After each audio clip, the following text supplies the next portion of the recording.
Hello and welcome. Bonjour et bienvenue dans ce nouvel épisode de ma Bibi dans le placard, un podcast consacré à la littérature gay et à la romance MM. Je suis Enzo Daumier et je vais vous accompagner dans l'exploration de ces mondes littéraires où les hommes aiment les hommes. Let's begin.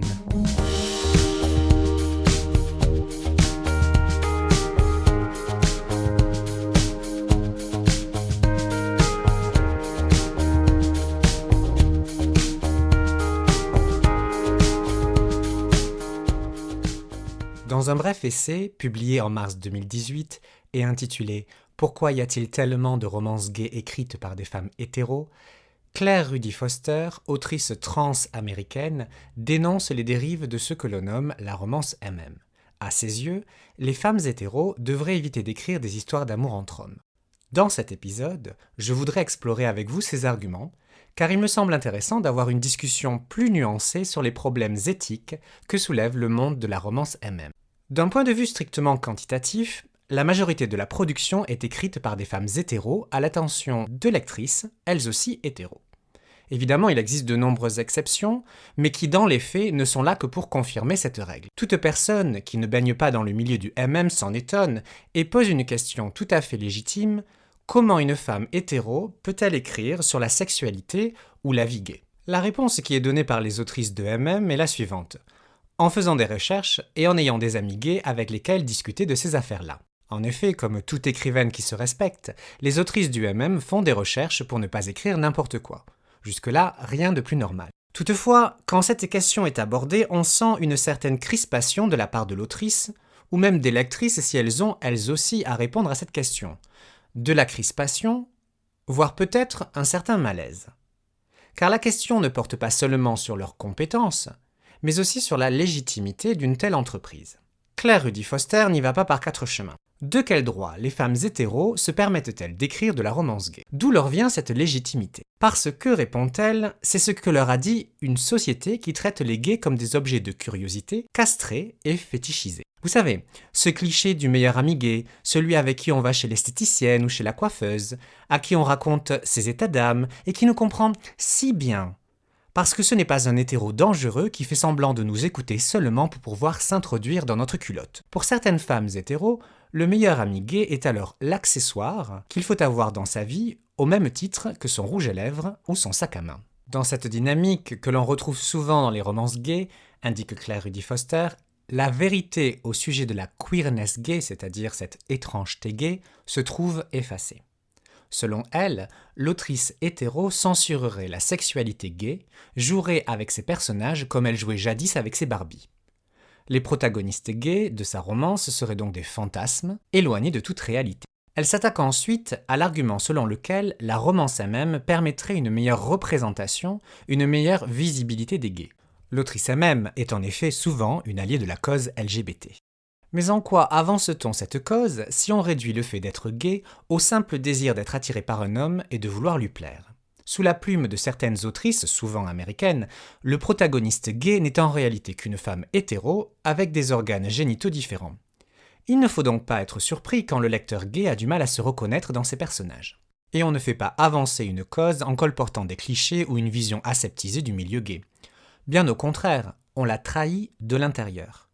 Croyant l'aider à se libérer, on continue d'oppresser la communauté LGBT en lui imposant une conception hétéronormée de l'amour et de la sexualité. C'est ce que l'on appelle, de l'autre côté de l'Atlantique, le délit de cooptation. Faut-il pour autant en conclure, comme le fait Claire Rudy Foster, que les autrices hétéros devraient y réfléchir à 2 fois avant d'écrire de la romance MM ? C'est une vaste question et elle est épineuse. Du point de vue du lectorat LGBT qui cherche à se voir mieux représenté en littérature, j'imagine que la réponse est oui.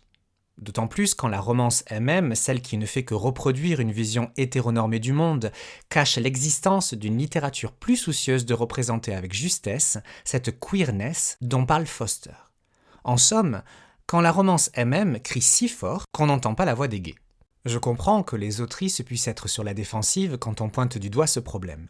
Il n'est jamais agréable de voir sa légitimité être remise en cause. Mais au lieu de tourner en dérision ce genre de préoccupations, comme je le vois régulièrement sur Twitter ou sur Facebook, il vaudrait mieux au contraire les prendre sérieusement. La romance, c'est bien plus que l'écriture de ses propres fantasmes. Ce n'est pas un exercice masturbatoire, loin de là. L'effort qu'il faut fournir pour devenir compétent et légitime ne peut que bénéficier au milieu du MM, que ce soit aux États-Unis ou en France. Le sérieux porté à son texte et à ses personnages ne peut qu'améliorer la qualité globale du genre et la perception que les gens en ont. Ceci dit, le lectorat LGBT ne peut pas rejeter par principe toute production écrite par une femme, parce qu'elle est hétéro, lui interdire d'écrire des romances gays sous prétexte qu'elle ne saura jamais de quoi elle parle. Oui, c'est vrai, elle ne pourra jamais faire l'expérience d'être un homme gay, mais elle peut très bien tomber juste et ainsi enrichir le regard de son lecteur ou de sa lectrice. D'ailleurs, un certain nombre d'autrices prennent très sérieusement leur mission et se tiennent éloignées des clichés du genre. Il faut le souligner ici, et en tant qu'homme gay, je les en remercie.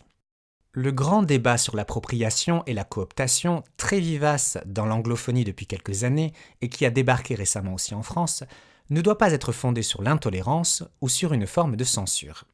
L'autrice dispose du droit fondamental et inaliénable d'écrire ce qu'elle veut.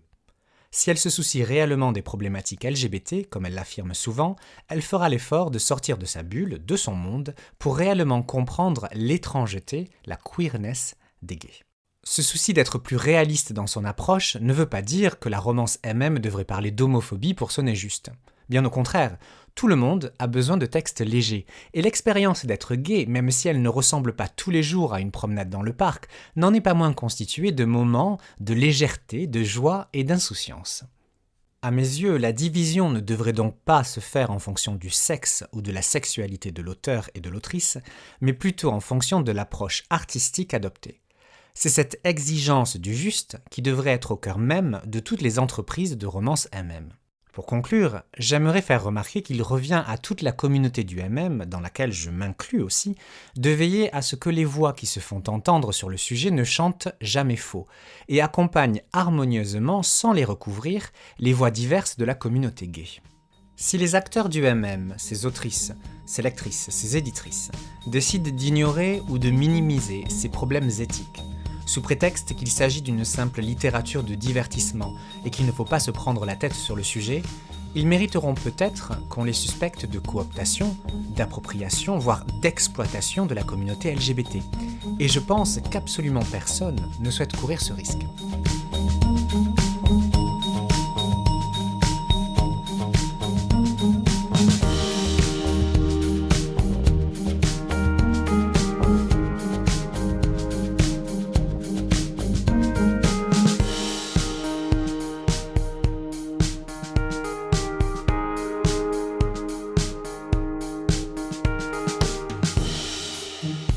Pour le conseil lecture de cet épisode, je me tourne vers Jay Bell, un auteur américain autopublié. Il est dans mon top 3 des meilleurs auteurs de romances MM, et c'est aussi un homme, et ça mérite d'être souligné. Quand j'ouvre un de ses romans, je sais que je trouverai normalement une écriture travaillée et des personnages crédibles, le tout dans une intrigue romantique qui me tiendra en haleine jusqu'à la fin du roman. Rares justement sont ceux qui m'ont laissé de marbre ou que j'ai carrément jugé ratés. J'aime tellement d'amour Jay Bell que je rêve d'avoir un jour l'occasion de le traduire en français, c'est vous dire. Something Like Summer est le roman inaugural de la série Something Like, publié en 2011, dont les premiers tomes ont été traduits en français. Ce roman a aussi été adapté en film en 2017 ainsi qu'en comics, mais je vous conseille plutôt de découvrir cette histoire en lisant l'opus original.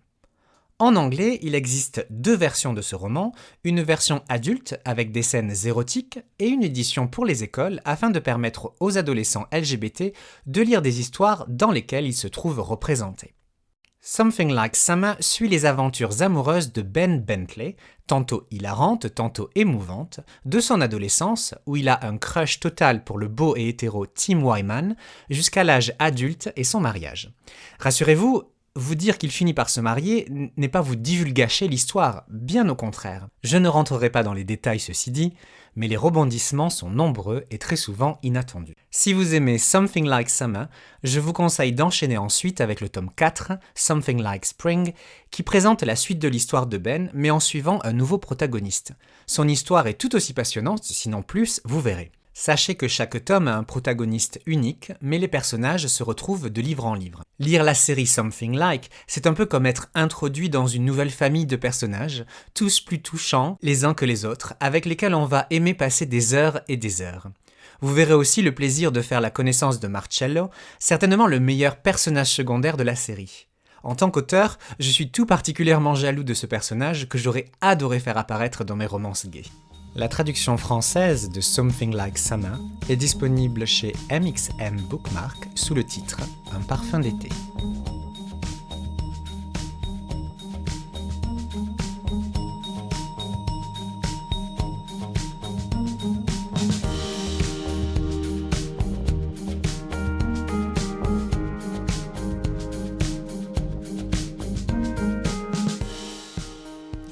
La Minute Poésie du jour est consacrée à Paul Verlaine, avec un poème tiré du recueil Ombresse, daté de 1891. Il s'agit du poème liminaire, celui qui ouvre le recueil, et qui est intitulé « On ne blasphème pas poète ». Le cul de l'homme, fleur de joie et d'esthétique, surtout l'en proclamer le cerf et le vaincu. C'est mal, a dit l'amour, et la voix de l'histoire. Cul de l'homme, honneur pur de l'Hélade et décor divin de Rome vrai, et plus divine encore, de Sodome morte, martyre pour sa gloire. Shakespeare, abandonnant du coup Ophélia, Cordélia, Desdémona, tout son beau sexe, chantait en vers magnificents, qu'un sot s'en vexe, la forme masculine et son Alléluia. Les Valois étaient fous du mal, et dans notre ère, l'Europe embourgeoisée et féminine, tant néanmoins admira ce Louis de Bavière, le roi vierge au grand cœur, pour l'homme seul battant. La chair même, la chair de la femme proclame le cul, le vie, le torse et l'œil du fier puceau, et c'est pourquoi, d'après le conseil à Rousseau, il faut parfois, poète, un peu quitter la dame.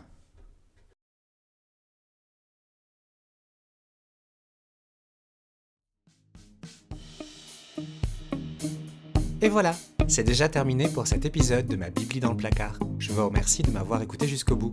N'hésitez pas à me suivre sur les réseaux sociaux pour être tenu au courant de l'actualité de ce podcast. Je vous dis à dans quelques semaines pour un nouvel épisode. En attendant, n'oubliez pas d'aller lire. Bye bye.